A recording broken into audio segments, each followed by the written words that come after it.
My parents are into music and theater and the arts too. My dad plays the drums, my mom sings.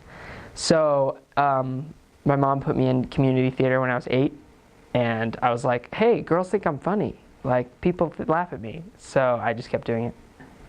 My senior year in high school, I was cast in an original production in a high school musical called Prisoner of War. These are t-shirts from all the shows I've been in the past, and rather than hang on to a bunch of t-shirts, I thought it'd be more fun to make like a quilt out of all the shows I've been in.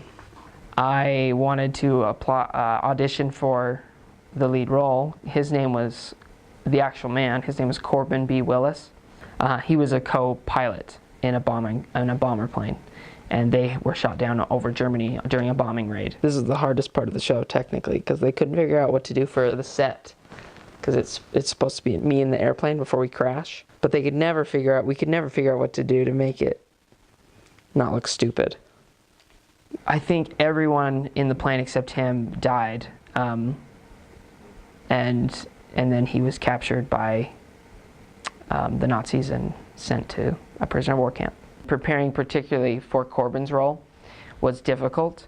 One thing I did to prepare for his role particular was I went back and I rewatched a television broadcast that was done about him. We played back said television broadcast to the whole cast and crew where his story is narrated, and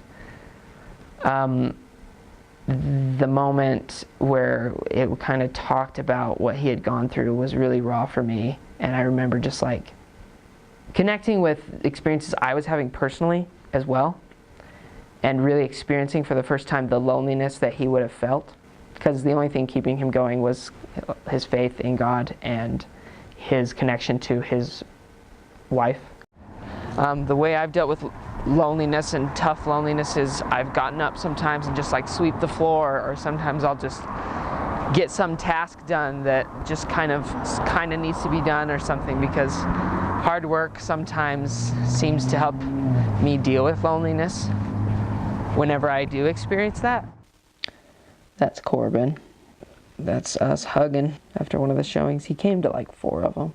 When and if I go through similar trials or just even petty things, those things, loved ones and a faith in a greater being, in God, are the things that can keep me going too.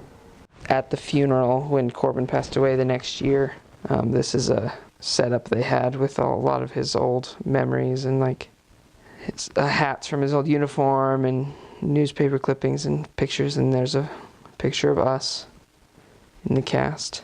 That show as an experience as a whole just taught me to, appreciate those who have come before us, because playing a prisoner of war is like an experience unlike any other I've had in my life. Like, it was an honor.